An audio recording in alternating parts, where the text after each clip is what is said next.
जयपुर के विराटनगर से कांग्रेस के प्रत्याशी इंद्राज गुर्जर अपने चुनाव प्रचार अभियान में जुटे हैं। इंद्राज गुर्जर ने ग्रामीण इलाकों में जनसंपर्क किया है। इस दौरान समाचार प्रेस की टीम ने प्रचार अभियान का जायजा लिया और इंद्राज गुर्जर से खास बातचीत भी की।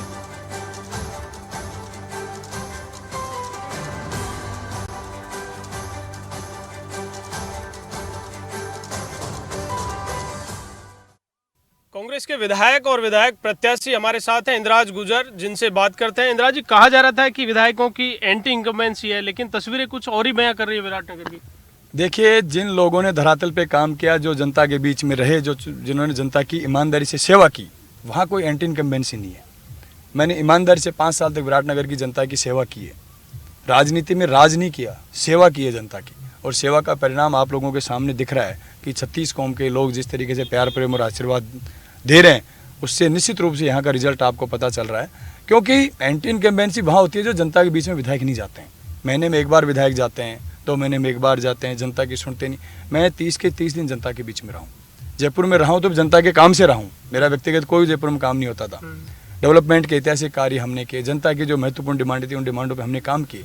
इसलिए निश्चित रूप से ऐसी कोई एंटी इनकम्बेंसी हर व्यक्ति की नहीं हो सकती। आपने कहा कुछ वोट काटने के लिए लोग घूम रहे हैं। अभी लोगों को जब आप संबोधित कर रहे थे उस वक्त आपने कहा, देखिए, 1-2 लोग होते हैं हर जगह जो कांग्रेस के लोग थे, जिनको कांग्रेस ने सब कुछ दिया जीवन में। आज उनके पच नहीं रहा क्योंकि हमने काम किया जनता के बीच में रहकर। तो वो निर्दलीय लड़कर के असपा बसपा पता नहीं कौन सी पार्टियों से लड़के और वो वोट खराब करना चाहते हैं। लेकिन जनता यहाँ की समझ चुकी है। जहाँ की जनता के एक व्यक्ति को पता है कि वो लोग सिर्फ वोट काटने का काम कर रहे हैं, वो लोग सिर्फ जनता को भ्रमित करने का काम कर रहे हैं। इसलिए जनता उनके बहकाव में नहीं आ रही है। 5 साल पहले पहली बार आपको पार्टी ने उम्मीदवार बनाया, विधायक बने, लेकिन इस तरह का उत्साह जब अब फिर से जब विधायक प्रत्याशी आपको बनाया गया है, खास देखने को मिल रहा है। मैंने क्या कहा, 5 साल पहले मैं जनता में रहा, जोश के साथ जनता ने मुझे जिताया। उससे डबल जोश के साथ मैंने 5 साल तक जनता की सेवा की, जनता के लिए काम किए, ऐतिहासिक महत्वपूर्ण हमने विकास के कार्य किए। जो विकास की कड़ी एकदम यहाँ रुकी हुई थी, उस कड़ी को तेज गति के साथ आगे बढ़ाया। जनता की जो डिमांड थी उन पर काम किया, ईमानदारी से सेवा की। तो उसका परिणाम अब दिख रहा है कि जो सेवा मैंने जनता की तो जनता आज अपना प्यार प्रेम और आशीर्वाद मुझे दे रही है। शिक्षा के क्षेत्र में बहुत पिछड़ापन था सर, आपके क्षेत्र में एक भी कॉलेज नहीं था, सरकारी कॉलेज की बहुत बड़ी समस्या थी। और किन किन इश्यूज पे आपने जिन 5 साल पहले चुनाव लड़ा और उन पे आपने काम किया? हमारे यहाँ 30 साल से विराटनगर में गवर्नमेंट कॉलेज की मांग थी, जिसको मैंने पहले बजट सत्र में इसको पूरा किया। उसमें की बिल्डिंग भी बन गई, वो कॉलेज हमारा चालू हो गया, सारी फैकल्टीज उसमें हमने खोल दी, पीजी में क्रमोन्नत कर दिया। पावटा हमारे यहाँ के बड़ा कस्बा है, पावटा में हमने कॉलेज खोलने का काम किया। देवनारायण आवास बालिका आवासीय विद्यालय 30 करोड़ की लागत से जो मेरे यहाँ छितौली में स्वीकृत हुआ है, जिसका शिलान्यास हो चुका है। अभी कस्तूरबा गांधी आवासीय छात्रावास हमने खोले हैं, एक पावटा में खोला है, एक यहाँ पालड़ी गाँव है इसी पंचायत में, उसमें खोला है। 5-5 करोड़ की लागत से बच्चों के हॉस्टल बन रहे हैं। हर गाँव में लगभग सीनियर स्कूल किया है, इंग्लिश मीडियम स्कूलें खोली है। एजुकेशन के मामले में क्रांतिकारी कदम हमने विराटनगर में 5 साल में उठाए, जिसको लेकर के जनता बहुत खुश है। चिकित्सा की बात करें तो विराटनगर विधानसभा क्षेत्र में आज़ादी से 2018 तक सिर्फ 2 CSC हुआ करती थी। इस 5 साल में हमने 3 और नई खोली हैं। 5 CSC होगी, लगभग 3 या 4 हमने PSC खोली हैं। सब सेंटर तो एक भी पंचायत को अछूता नहीं छोड़ा, सब में खोला है। सड़कों के जो बिल्कुल पिछड़ा हुआ इलाका था, जिसमें हालात बहुत खराब थे, आपने देखो कितनी शानदार सड़कें बनाई। विराटनगर विधानसभा क्षेत्र ऐसा विधानसभा क्षेत्र है जिसमें लगभग 500 करोड़ की लागत से सड़कों का निर्माण या तो पूरा हो गया या काम चालू है। हर विभाग में बिजली के पावर हाउस बनाना, स्कूलिंग, चिकित्सा, शिक्षा, पेयजल के लिए JJM के तहत बहुत हमने काम करा है। ऐसा कोई विभाग में नहीं छोड़ा। पावटा को नगर पालिका बनाया, सब डिवीजन बनाया, ADJ कोर्ट विराटनगर में खोला, डिप्टी ऑफिस खोला, भाबरू में नया थाना खोला। जो विकास की गति कई सालों से इस क्षेत्र में रुकी हुई थी, उसको तेज गति के साथ आगे बढ़ाया। एक और सवाल सर, बीजेपी जिस तरह से पेपर लीक और करप्शन को इशू मुद्दा बना रही है, प्रधानमंत्री ने कल भी कहा और आज मैनिफेस्टो बीजेपी की ओर से जारी किया गया, उसमें भी ये बड़ा इशू बनाया गया।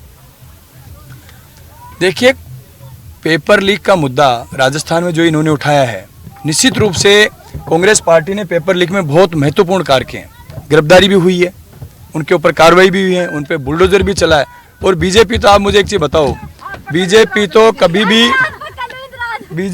कभी भी उन्होंने गुजरात में इतने पेपर लीक हुए उस पर उन्होंने कार्रवाई नहीं की, यूपी में पेपर लीक हुए उस पर उन्होंने कार्रवाई नहीं की। उनको सिर्फ और सिर्फ मुद्दा बनाना। अगर प्रधानमंत्री अपनी बात पे कायम है तो ARCP की योजना का क्या हुआ?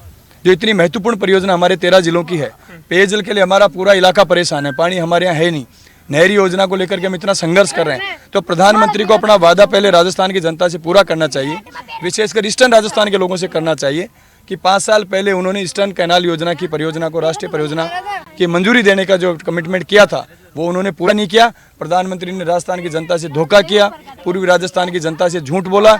इनके पास बोलने के लिए कुछ नहीं है, इसलिए झूठ बोल करके जनता को बरगलाना चाहते हैं। आज मैनिफेस्टो में कहा 2700 रुपये केजी गेहूं खरीद होगी, 2700 रुपये प्रति क्विंटल की दर से बीजेपी की अगर सरकार बनती है। तो दूसरा जो कांग्रेस पार्टी की सरकार है 500 रुपये में सिलेंडर दे रही है उज्ज्वला के, बीजेपी कह रही है हम 450 रुपये में देंगे। अब क्यों दे रही है बीजेपी 450 में? 10 साल तक जो केंद्र में उनकी सरकार थी 400 रुपये के सिलेंडर को 1100 रुपये तक ले गए, और जब महंगाई चरम पे आ गई, जनता में हाहाकार मच गया। उस बात को देखते हुए कांग्रेस पार्टी ने सिलेंडर को 500 रुपये में किया, और अब गारंटी दी उसको 500 रुपये करने की कि 500 रुपये में करेंगे। जब उनको लगा कि राजस्थान की जनता का मूड बदल चुका है, राजस्थान की जनता इनको नहीं चाहती है, राजस्थान की जनता महंगाई से त्रस्त है, उस बात से परेशान होके अब उन्होंने ये जुमला जनता के बीच में फेंका है। प्रधानमंत्री और बीजेपी अगर अपने कमिटमेंट पे कायम है तो पहले ERCP की परियोजना की प्रधानमंत्री घोषणा करें राजस्थान में, उसके बाद ये बातें करें। 1100 रुपये का सिलेंडर किसने किया? बीजेपी ने किया। और 450 के अब क्यों कर रहे हैं? 6 महीने पहले भी कर सकते थे। जब हमने किया उसके बाद ये जनता को बरगलाना चाहते हैं। इनके पास कोई मुद्दे नहीं है, इनके पास कोई काम नहीं है, इसलिए इस तरीके की बातें कर रहे हैं। मैं तो कह रहा हूँ 10 साल तक आप जनता के बीच में अपना रिपोर्ट कार्ड रखी कि 2014 से लेकर के 2024 आने को आया, इनकी सरकार है केंद्र में, राजस्थान के लिए कौन सा काम इन्होंने किया, राजस्थान की जनता को क्या फायदा इन लोगों ने दिया, पहले वो जनता के बीच में रखें, उसके लिए फिर आगे बात करें। इंदिरा जी, अंतिम सवाल, क्या राजस्थान में कांग्रेस पार्टी को मुख्यमंत्री का चेहरा घोषित करना चाहिए और क्या इसका फायदा होगा अगर करती है पार्टी? देखिए, ये फैसला हमारे कांग्रेस आलाकमान का होता है। कांग्रेस आलाकमान जो भी फैसला करती है उसको हम सब लोग मानते हैं। हमारे ऑल इंडिया के प्रेसिडेंट खड़गे साहब, हमारे पूर्व अध्यक्ष राहुल गांधी जी, सोनिया गांधी जी, ये हमारे कांग्रेस की सीनियर लीडरशिप जो भी तय करती है उसको हम सब लोग मानते हैं।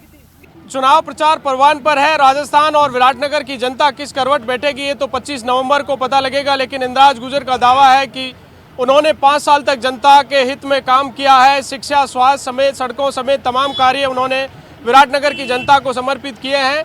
लेकिन विराटनगर की जनता किस करवट बैठेगी ये 25 नवंबर को ही पता लगेगा। वीडियो जर्नलिस्ट विपिन के साथ दिनेश कसाना, समाचार प्लस, विराटनगर, जयपुर।